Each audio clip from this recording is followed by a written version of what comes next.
Okay, so that should be okay. So let's, this is going to be fast because I got to get to class here in like 15 minutes, maybe 20. But this is setting up OBS in the classroom. If you're at a teacher station in these campuses, you can have tech support help desk set up, add OBS to the teacher station. Two important parts are that most of our classrooms do have one of these black stand cameras and a dock cam. And so I usually set it up where one faces one direction and points off to the side, and the other faces another direction and points off to the side. You can also point it up at the main screen if you want, but there's something to add. If you want the projector to be in there, then that's a separate thing altogether. You can add a window. So with that, you set up the two cameras. You can cross them this way. You can have one of them face you. In this instance, I've got it, I'm using my MacBook, so that's different. But in this room, there's just the two cameras. You could, however, if you've got a USB, plug that into the teacher station and add a third camera, which I have done before. I'm just not doing it now. Okay, so with that, okay, so to get to OBS, if they've installed it, you can put it on there, or you can search for it in the box. Per usual, this is OBS, and as you can see, one of the cameras is already there. I'm gonna make this full screen just so it's easier to see and use. Okay, so there are some things that I've already added because I was trying to play with things. One important step, though, is, I'm gonna move the camera, except that it doesn't matter because it's not there, hold on. Okay, one important step is that on the red camera, moving the camera, whoa, don't get disoriented. When we look at this red, the Lumen dot cam, you do have to make sure that the power button is on and it blinks and goes to blue for it to work for you. Otherwise, it won't show up as an input. Zooming back over here. Okay, now turn that one back on. Here we go. All right, so now that red camera's light came on and all that. So we've got one video input is the black camera. And so to add a camera, if it's blank, you would go here and you would go to add, leave its video capture device. We're going to say okay, and you can, when you get there, you can click through either the live streamer cam or the Lumens cam. The Lumens is the red dot cam that looks like a ladybug, and the live streamer is the black camera. If you had a third one, you would be able to find that separately depending on the brand. And then you just click, you select it and click OK. So I've already got some of these pre-built, and I've named them Desk Cam Mounted and Lumens Cam. You can also share a window browser. So if you do that, just open any old browser. Let's see if that's all I need. One important thing with OBS, if you're opening a browser, is if you want to add a window capture, it can't be in full screen for it to work. So I'm going to add that. Nope, that's not the winner. So we go and we try and find the one, and so again, it can't be full screen. It can be stretched to full screen, but when you go to share it, it can't be full screen. So now I've got that here, so I can make that whatever size I want. I can make this whatever size I want.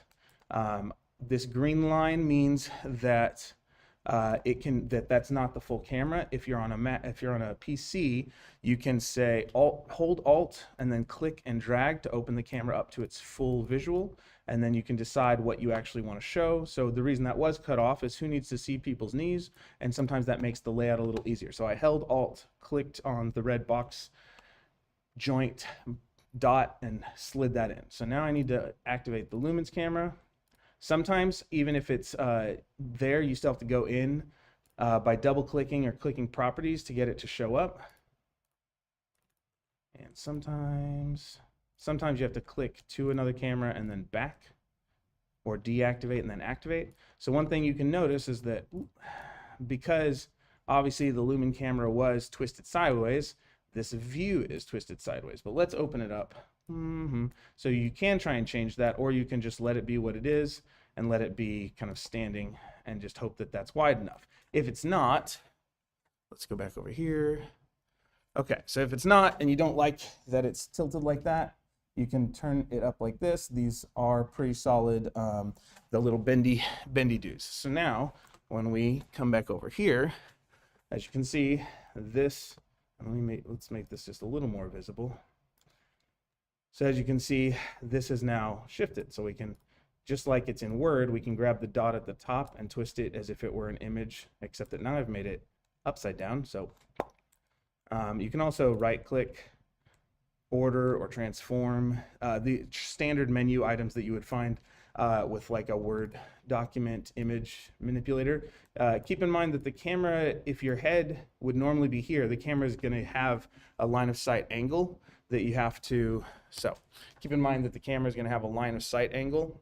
And so if you're tall, you want to make sure and go a little higher than you usually would, otherwise your camera will cut off. So in this case, I might actually want to tilt the whole camera up, like so, and then I can chop off the bottom if I need to, but it's actually probably somewhere in the middle. So let's see, did I get enough of that? But that's probably enough to teach with. And then I have a little room, depending on what I want to actually be emphasized, but this gives me space. If I want 2 tabs to be visible, or if I have a third mounted camera, I could put it in this black hole right here. The last thing I would say, so we've got video showing that side of the room. Again, we could turn it toward the class. We could turn it up to the screen. We've got our tab. I could put in a Google Meet link. And so for instance, because I do have one of those open, let me see. For instance, I have this open, and so when I'm in OBS, I could, because this is full screen, it wasn't an option. But if I minimize it to show that Google Meet, I can go back into OBS and I can change the window by clicking here or going to Properties and change the window here. Both are options, and I'm going to just open that Meet there. Okay, and so then if I don't like, and then when I'm over here, whatever I'm doing here is going to show up. So ignore. Now I get that, and then I'm going to click back over here. I don't know if that makes it actually harder or easier. Okay, I think you get the idea with that. So then things you can do to enhance whatever you're doing. If the lighting in the room is bad, well, first let's talk sound, because we've got the cameras inputted. Let's make sure our sound is working. So you can see this green bar on all of these inputs. It's the desk mounted cam has a mic on it, and then there's another audio input, but let's go to Properties just to make sure which one we're selecting. So I can either choose the Lumens camera audio, which has a microphone in it. So both of the cameras have a mic. Interesting, I didn't know the dot cam had a mic, so that's cool. But I am gonna make it be the black microphone just cause. If I want, I could do both, but it might give a little bit of an echo, and that's sometimes messes up your sound. So I'm gonna say use the live stream cam. I'm gonna go and I'm just gonna mount this other one, or I'm sorry, mute this other one. And then one thing I wanna make sure and do is I can go to this, this wheel and sprocket advanced audio properties. And so before I start streaming, I want to go in here and I want to make sure that these either say monitor only on anything that's not muted, or I want to say monitor and output the whatever audio signals I want to come through. So if I want stuff from Chrome, if I'm going to be watching a video and I want to record that, and it's not, I could try the monitor and output to get the Chrome to work. I could also just let it come through the room and hope that the audio mic picks it up. It just might be a little garbled. But that you want to make sure it says monitor and output for it to actually work. If you have anything weird feedback wise, it could be with the projector system and it trying to do both. In that case, it might be better to turn this one to monitor and output, but that's a little more fine-tuned and I don't want to get into that right now. That's a more advanced thing. So you want to make sure the audio is on and that it says monitor and output, and that it's the audio, mic, or input you want. So that's to make sure your sound's going to work. You can, if it looks quiet, like one, you don't want to go into the red. Going into the yellows, pretty standard. You want to be right around here. That's a good place. But if you're worried that some people in the room are going to be a little too quiet, you can go in to those advanced audio settings and you can change the overall percentage of the volume up by however much, and it might cause it to do something really loud. So this is going to be 200% close, and it might register. So now you can see I got up into the red that time, but it's still not getting too much higher, and so that could just be it being nice and not going crazy. You can also make it smaller, but you can see up to 100%. If I am peaking in the red, I can pull it back and that'll change the max volume or gain. Okay, since I'm running out of time, important final things. If you don't like, for instance, you notice this has a nice white background, but this is a little more sepia or tan, you can go into filters and you can add a filter and look for the color correction one is the one I like. I'm just going to make sure I didn't break something there. So you click the camera you want to do, so you can highlight it here or click it down here. You go filters, you get the color correction, and you can play with until you get the hue or saturation that you want, and you can play with it till it feels like it's till it works for you. If you're really good with Adobe, you can go actually get a Luma key and load one into OBS. But since I don't do that very often, it's not going to be a winner for me.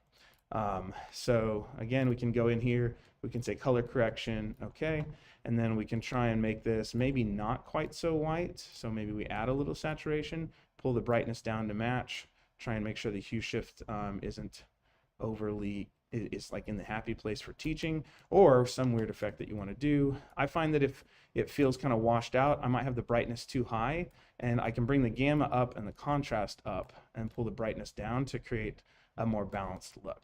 That's more fine tuning, but there's a little bit less just white. So that's an option. It may or may not be good for you. You may decide you don't like it, but you do get to decide. If you think you're going to be going back and forth between these things, you can change them and resize them actively in the video, or you could program a new scene and you could duplicate this scene and make it so if I did that, I'm going to duplicate scene 2. When I do that, I can make it where in one version of this scene, one camera is emphasized and the other camera is de-emphasized, like so, if I think that's relevant to what I'm doing. Doing that live and while trying to do a workshop and teach is obnoxious, so I don't recommend doing it. But if you've planned out that much, and then you can just click back. If you've planned out that much, go for it. So the last step is you can either start streaming or start recording. If you start streaming, you have to know how to connect to YouTube. And if you don't know how to do that, then you just want to hit start recording. And so if I'm going to do that, I'm just going to do. I created a 3-second recording, stop. And then to go find that, actually sometimes it's easier to go file, show recordings, and it'll open up the folder where that got saved.